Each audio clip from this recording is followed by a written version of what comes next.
Welcome back to day 22. You know, a lot of the techniques that I'm giving you, they're techniques that I didn't even learn until maybe 7, 8 years into speaking. Now, many of them I was doing unconsciously because one of my natural gifts is the gift of oration, but I didn't know I was doing it. What I love about your journey is whether you're at the beginning of your journey or whether you're a seasoned speaker, now you have context, you have titles, and you have skill sets that you actually can begin to intentionally increase the impact of your message so that you're not just a good speaker, you're not even just a great speaker, you become a freaking unforgettable speaker. One of the techniques that you absolutely want to begin to use is called the pregnant pause technique. The pregnant pause is when you give a statement space to land and breathe in the listener before you move any further. It's when you drop a bomb and you're okay, and you got to be really strong as a speaker to do this because you're okay to just stop and let it land. Matter of fact, you highlight whatever you just said or you highlight what's coming next because of the pregnant pause. Most speakers won't ever do a pregnant pause because they think it's too scary. Oh my God, silence is a no-no. It's only a no-no if you're an amateur. I'm just saying, you're not an amateur. This is gonna make you a master at delivering your message. And there, when you're delivering a soulful, impactful, authentic message, it's not only good that you give a pregnant pause here and there, it's necessary that you give a pregnant pause here and there. When you're not just educating, but you're inspiring, you're giving a soul-centered message, you're giving a message from the heart, from the soul, and from the mind, and yes, you can do that. Yeah, pregnant pause allows me to breathe in between, not just you, the speaker, but the listener as well. A pregnant pause allows you to put a natural breathing space between statements and or a word, a thought. It creates a very organic highlight in and of itself. In addition, it provides a moment for your listener to actually take in fully what you just said. Because remember, as you're saying things, as you're giving statements, your listener is actually digesting what you're saying, replaying a bit of what you said, and then trying to take in what you said. That's a lot. So when you stop for a moment and you give them the space, they get to take it in. And then you speak back up and you allow them to go. You highlight exactly what you just said, and then you actually begin to highlight the next words that you're saying. It's that thing that you do when you are dropping a piece of information that's not always easy to drop. I've been doing pregnant pauses on you since the beginning of this program. You can go back and press replay and go, she did it here, and she did it there. Just some of your homework from yesterday was to watch 2 to 3 videos of me. You saw a lot of pregnant pauses. Now they also play inside of cadence and rhythm. So pregnant pause is also inside verbal highlights, because as you go down, you go back up. And in going down and up, you do a natural pause. Sometimes you're listening to a speaker and all you need them to do is pause so that you can take in all of the delicious information that they just said. Listen, the more your message is delivered with conviction and purpose and power, the more you owe it to your audience of 1 or audience of 1,000, the more you owe it to them to give them a pregnant pause. The more you'll find that you ground yourself. Now, you gotta make sure you don't do too many pregnant pauses, because then you seem weird. I've seen speakers take it all the way to the next level, and I go, that's called pregnant pause overkill.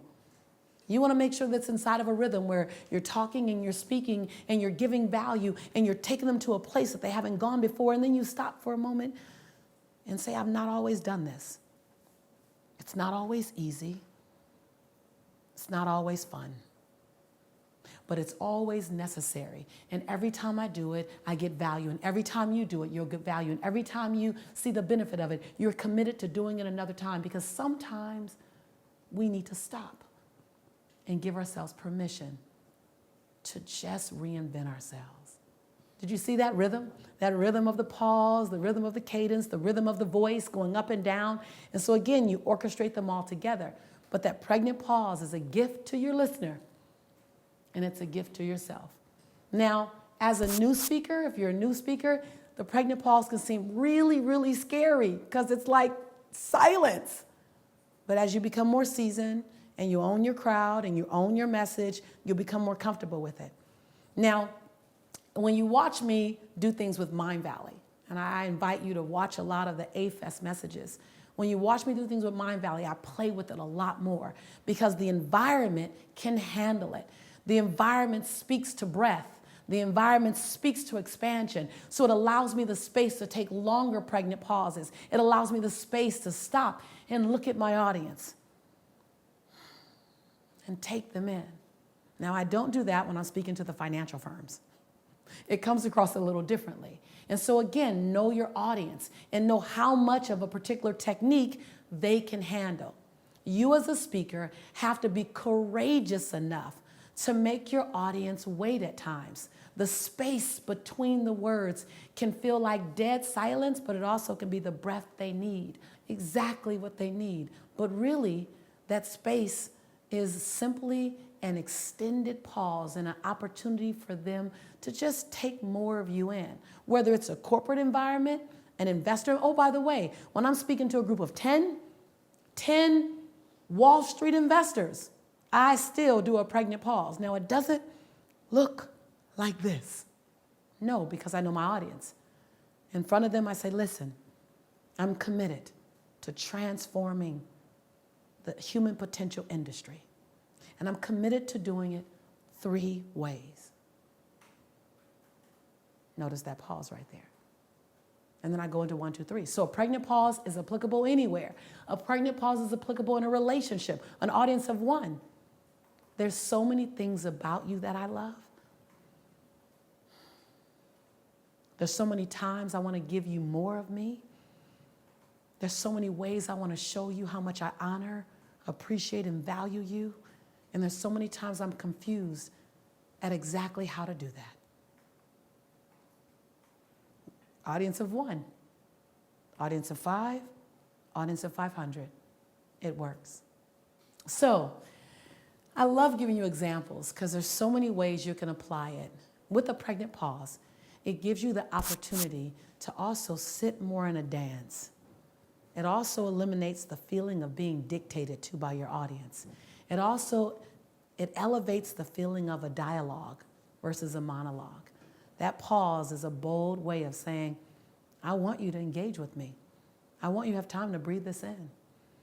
There have been times when I've done a pregnant pause and I've looked at someone in the audience, and in that moment, literally they cracked open and cried just because I stopped and I looked at them. And then I looked at someone else.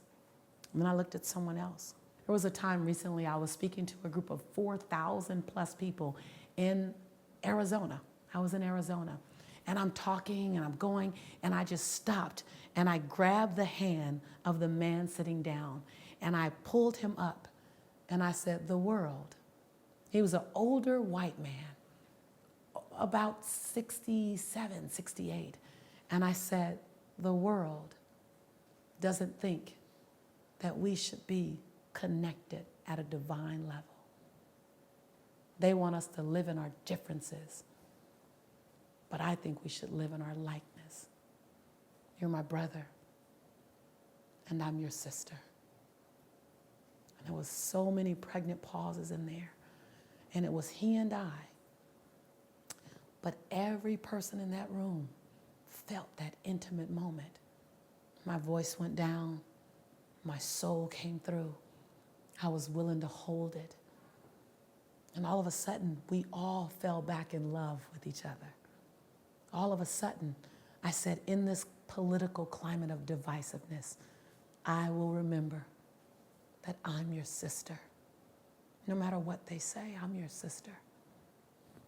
And like I'm tearing up now, he teared up, the room teared up, 4,000 people. One man, one hand, a few pregnant pauses. So be willing to go there. You give the gift of intimacy when you're willing to slow down, get out of your head, and drop into your heart. So with that, your self-work for today is simple.